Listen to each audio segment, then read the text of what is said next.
Welcome to our 7-8 minutes of weekly Torah talk. We have two guests today, two guests for two parshas. Our guests are Jonah, Sanderson, and Noah Pollock. Hello, and thank you for coming on the show. And the two Hi, it's so parshas. nice to be here. Hi, it's great to have you. Both of you are from the School Academy for Jewish Religion in California. And we have two complicated parshas that we read this week, Parshat Tazria-Metzora. These parshas features rules concerning the purity and impurity of women mostly. Women giving birth should undergo a process of purification, which includes immersing in a mikveh, a naturally gathered pool of water. She also needs to bring offerings to the temple. Other things in this parsha, a male infants are to be circumcised on the 8th day of life. And the second parsha, Metzora, deals mostly with the disease of tzaraat. It's a supernatural plague which can afflict people as well as garments or homes. Let me read the first pasuk of the parsha. דבר אל בני ישראל לאמור אישה כי תזריע וילדה זכר וטמאה 7 ימים כי מני דתה דבותה תטמא. Speak to the children of Israel, saying, if a woman conceives and gives birth to a male, she shall be unclean for 7 days, as in the days of her menstrual flow she shall be unclean. So let me begin with this. The first pasuk talks about a female giving birth to a male, from which we learn that giving birth to a male and giving birth to a female, and at least in the Torah, is different. It's not the same thing.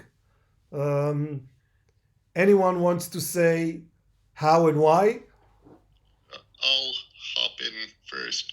My thoughts on this are that both male and female were both inherently holy, but I'm seeing the female in those days as being more akin to divine, because life is created within the womb. So my thoughts are that there would need to be a more extensive purifying process for the female as opposed to the male, which I think is a month and 3 days, whereas the female it's 2 months. Right, and this goes contrary to what we usually see in the Torah, because in most cases we see the male as if he gets this special treatment by the Torah as the more important part of Jewish life. But here we see, that the opposite is happening. The purification process for a female is much longer than it is for a male, actually double the time. I think that for me and for Noah, we are struggling a little bit to understand this, but we came to a very concise agreement. We have a nonverbal learning disability, and that really means for us that we process things differently. And the Torah and the rabbis so beautifully say that women will could bring the messianic redemption in because of how much more holy they are in certain ways than men. And though we're living in a very fluid culture right now, I think the binary speaks louder here, because for people with learning disabilities, and we now say for people with all abilities, varying abilities, we also shine. And it just is a longer purification process.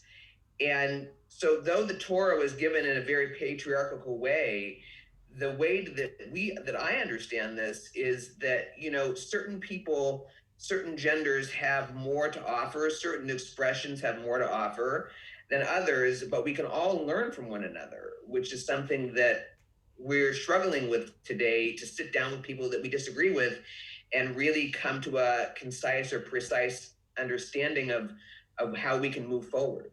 Right, and we struggle here with two modern perceptions. One is the perception of a more fluid gender identity, and the other thing is the perception of most of us that everything must be equal. There should be equal treatment of everybody, and here we see inequality at birth. Noah, what do you say about that? I'd say that I see that as an unfortunate social condition, perhaps due to the masculine nature of the old time societies like the hunters and gatherers, where the males would go out, procure everything, and the women were more at home in those times. But now this inequality, inequity, and other ends, they make it so that now some people, for unknown reasons, have the ability to advance, while others, such as us with non-visible disabilities, may or may not get those same chances to advance due to things that are beyond our control. Right. Do you think that reading these parshas, there are many such parshas in the book of Leviticus that as we read them today, we feel a sense of, reluctance or even distant from them because they don't speak to our modern habits and practices.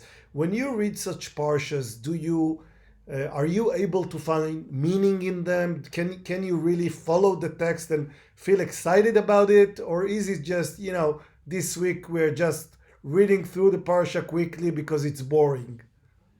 I mean, we're becoming Jewish chaplains. We're not becoming rabbis. So, what's interesting about being a chaplain, in my opinion, is that we're giving over new traditions in a more modern way, and we're more adaptive to how people feel with them, right? So, when we look at the story of the Exodus, Miriam actually might have been a more significant figure than even Moshe, because Miriam brought about the Exodus, and the rabbinic sages say that when the Mashiach comes, it might be actually through women for that exact reason, right? So I think that we're modern 21st century Jews, and for us to be engaged with Torah, Yom V'Laila, we really need to say, how can we look at this differently? What do we have to offer? How can we be the Miriam of our generation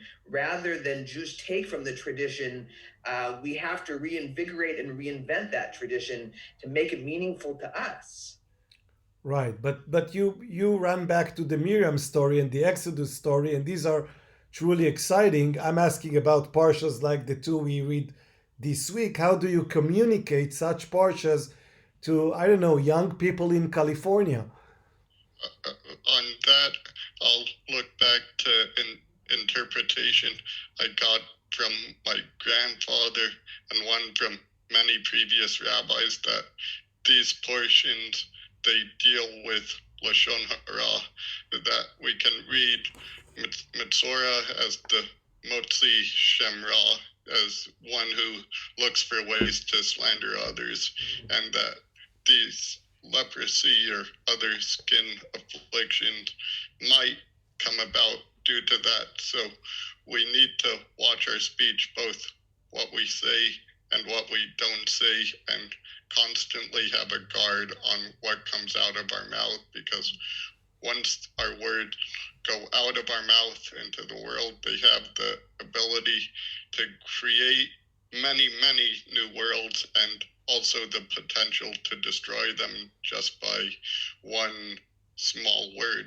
So that's. And I think, piggybacking off of what he just said, Sure. which was so beautiful, that we're living in a time where I think we need to rethink who has Sarat, what a Metzora and the cure is, because And remember that we must correct the common mistake of people who think that sarat is leprosy, which it isn't.